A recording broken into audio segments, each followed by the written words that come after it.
Good morning. So today I want to talk to you about the importance of travel. Now I'm really blessed because I've been able to travel the world and see some amazing things. Now I say blessed rather than lucky because actually luck had nothing to do with it. I set those goals and those visions for myself and I was able to go out and do it because I love travel. It's like one of the most amazing gifts that this world has to give. Like, you can literally jump on an aeroplane now and go anywhere in the world. You know, flights from the UK to Europe are like ridiculously cheap now. The world has become a much smaller place, and really there isn't that many reasons why you can't go and do the things that you want to do. But the reason why I wanted to talk about the importance of it is what people don't realise about travel. Obviously it opens your mind, but what I love about it is it introduces you to new cultures, new ways of thinking, new ways of actually seeing the world. Now, for example, I went to Africa when I was 16. I'll tell you the full story because it's quite funny. My dad wanted us to move to Africa when we were little, but it was back in the early 80s. When actually it wasn't really safe for white families to be there. There was a lot of civil wars, a lot of revolts. White families were basically getting the houses broken into and murdered in the beds. And I know that sounds really, really strange, but you know, sometimes the world's like that, but you don't always see those things. They're sort of kept hidden from the news. So anyway, my dad was like the type of person who was like, look, this is what we're doing. I'm the head of the family. I don't care what you think. We're going. Now, my mum obviously didn't want to move to Africa and put her children in a dangerous situation. So she happened to mention it to her brother, my uncle. And my Uncle Danny was like, you're not going to Africa, you're not taking those kids off around the world to somewhere where they could get murdered in the beds. And he grabbed me dad at the bottom of a block of flats that they used to live in, like where my mum and dad used to have a flat before I was born. And he got me dad by the throat and he was like, you're not taking my baby sister to a different country, you're not jeopardising those kids. And obviously we never ever went, which is, you know, being a blessing because my mum and dad ended up getting divorced anyway. But when I was 16, my dad still had this dream to go to Africa. So we go to Africa, the Gambia, which is the smallest country. It was in like the northwest of the African continent. And you know what? It was such a culture shock. And it really did, it frightened me, to be honest with you. But what it really opened my mind to is actually how blessed we are. Now, it frightened me because I've got dark hair, very dark eyes, and really pale skin, and that's really rare over there. So I did kind of get like a lot of negative attention from the lads over there, and it was really quite scary because I was only 16, and you know, in that particular place, and I'm not saying this is like the whole world, it's just that specific area where we were in, you know, it's their social norms. Women were treated a lot different in Africa than they're treated in the UK. So I got a lot of unwanted and unsolicited attention, which made it quite frightening for me, to be honest with you, as a young girl. So it did kind of put me off. But what I loved about it was actually seeing how blessed we are. So when we were driving to our hotel and we're going through all these little shanty towns, it made me go, you know what, I moaned about getting up for school in the morning, but actually how lucky am I that I'm allowed to go to school? How lucky am I that I can just go and buy a bar of chocolate whenever I want to, and it's not like a 2-mile trek to the nearest shop? How lucky am I that we have running water? How lucky am I that I don't get sick? And if I do get sick, I'm not going to die of some terrible disease. Now, where we stayed was a really lovely luxury resort. And what I love about travel, even though I didn't totally enjoy that experience, was the random things that we got to see. So in the morning, they had this like big massive garden, and we used to walk through this tunnel and there'd be fresh mangoes growing from the trees, and you could like literally pick fresh fruit. How cool is that? And what really made me laugh was we were walking through this little tunnel one night, and my dad, you know, God rest your soul, Dad, but you'll kill me for telling everyone this. But as we were walking down this tunnel, they had like all wildlife on the, you know, in the hotel, and an iguana ran past. Now you see iguanas on the telly, you go, yeah, that's big. No, they're like literally huge, ginormous, like as long as me. I'm like over 5 foot. And it ran in front of me dad because it was pitch black and there was just like candlelights everywhere. My dad just seen this big lizard thing running in front of him, and he literally screamed like a big gale. It was like Nona Flanders off The Simpsons. Where so it was absolutely hysterical. It didn't help that he was drunk. So yeah, like that was just a really, really unique experience. But what it gave me was like a really unique way of looking at the world. So when I've got friends who are like, God, I'm skint and I can't afford this and I can't afford that, I'm like, there's literally people growing in mud hut, living in mud huts, or complaining because you can't get like the latest designer gear. Like, I don't buy designer clothes. I don't dress my kids in designer clothes because I'd rather spend the money on something, taking them somewhere, because you know what? Things don't last. You won't remember how much you might remember how much you paid for a pair of shoes, but in 20 years' time, you won't remember all the designer clothes you had, but you will remember the amazing places you've been, and you're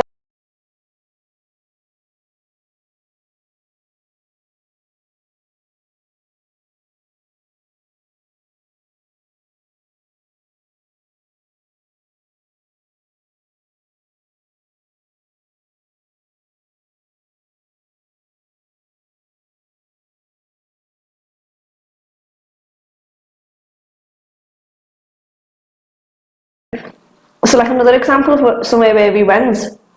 We drove all the way to Venice from England. We went on a holiday and there were 6 of us. I was pregnant at the time, so there's me, Tony, the 2 eldest kids. I was pregnant with baby number 3, my niece and my mum, and we couldn't get flights because there were 6 of us. It was like coming back stupid money. So we decided to drive instead. Now, how blessed am I that I've been able to go all the way from England through Europe. We didn't go through France, we went through Northern Europe. And it was absolutely amazing. Like, driving through Switzerland, we drove under a mountain. And you know what, it's really weird because you go, wow, that's cool. But to be under that mountain and feel the sheer weight of it, obviously it was reinforced, thank God I'm a building surveyor, so I checked. But you could literally feel the weight of the earth above you. I've never experienced anything like that. It was so unique and so unusual.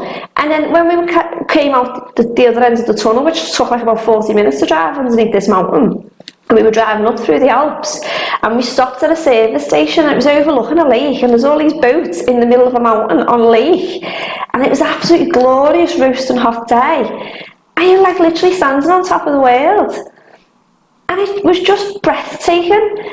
And I look at people, and like I've got family who've never been abroad, who've like never even really gone outside our city, and it shocks me because I think, do you know what, how much are you missing out on?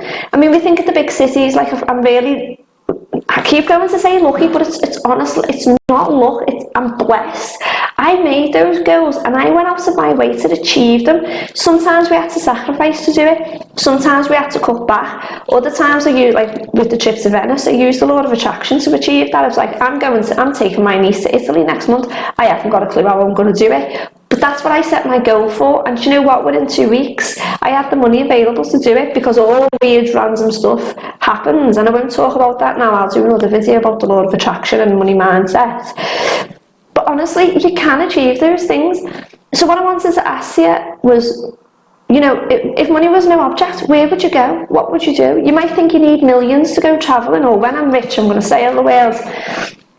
You can do these things, and you can do them on a shoestring. Like when we went to Venice, it cost us £450 for 10 days in a caravan.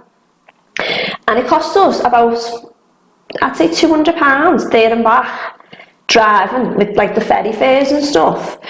And then we stayed overnight in Strasbourg, because it's you can actually go from England to Italy in 13 hours, which I just think is amazing, but why would you want to? Why would you want to kill yourself doing it in that short time? So we stayed overnight in the south of France, in this beautiful town called Strasbourg, and it's like the oldest medieval town in Europe. And I just remember driving over the bridge, and there was like a restaurant, and it was all fairy lights and all people, you know, sitting there having cocktails and drinking wine as they watch the river and the boats going past. And it's just a different world. And that's what's given me such a unique look on life, is because I am so well travelled, that I've learned all these things along the way. Like, if you're not happy with your life now, somewhere out there is the life that you've always wanted to live. But you've just got to have the guts to go out and find it. And instead of you thinking, I can't do that, I want you to think, how can I do that? How can I make that my goal? One of my biggest goals was to go and see the pyramids. I've wanted to see them since I studied them when I was like 8, and I've always been fascinated with it. And we did that as our honeymoon. We cruised down the Nile for a week. I'll tell you a funny story now. We cruised down the Nile for a week, and then we went to view the pyramids. Like we flew over to Cairo to view the pyramids. We drove across the desert to see one of the temples. I can't even remember which one it was now, because we did absolutely loads in 2 weeks. But you know, driving through the desert, you would not believe how many stars there are in the sky. And if you live in the country, you probably get it. But honestly, please promise me at least once in your life, go somewhere that's in the middle of nowhere, that's like away from all the nights, you know, all the city lights, and look at the stars. It gave me I feel blessed now, because every night when I go to bed and I look up and I can see the North Star and a bit of cloud light and, you know, light pollution, but I know that heaven is right above us. And you think of heaven, or whatever your religious belief is this thing that's above us and a part of us, and it's not. It's there every single night. I can't explain to you the absolute magnitude of what's right above us that our kids don't get to see, and it makes me really sad. But going back to the funny story, one of the things we did in Egypt was we went and in a hot air balloon. Now you go hot air balloon, yeah. What they should say is a balloon that's got like big massive containers of rocket fuel 3 feet above your head, and it's like sticking your head under a million Bunsen burners. Hot air doesn't cover it. And I'm laughing because literally there was people in our hot air balloon who were like fainting because the heat was that horrendous. But going in it was just absolutely amazing. Like, we went over the Valley of the Kings, and you think hot air balloons are really, really slow and gentle. They're not. Those things can go. It was like literally, and you were up in the air and off. And then floating above the Valley of the Kings, looking at these temples and these burial chambers that are thousands of years old. It just gave me this amazing gift to go, you know what? Life is short, but we leave our mark. And what I want you to think about today is, if money was no object, where would you go? Number 2, how are you going to go there now you know that you can? And number 3, and probably the most important one, what mark do you want to leave on the world? And how can you achieve that? Happy travels.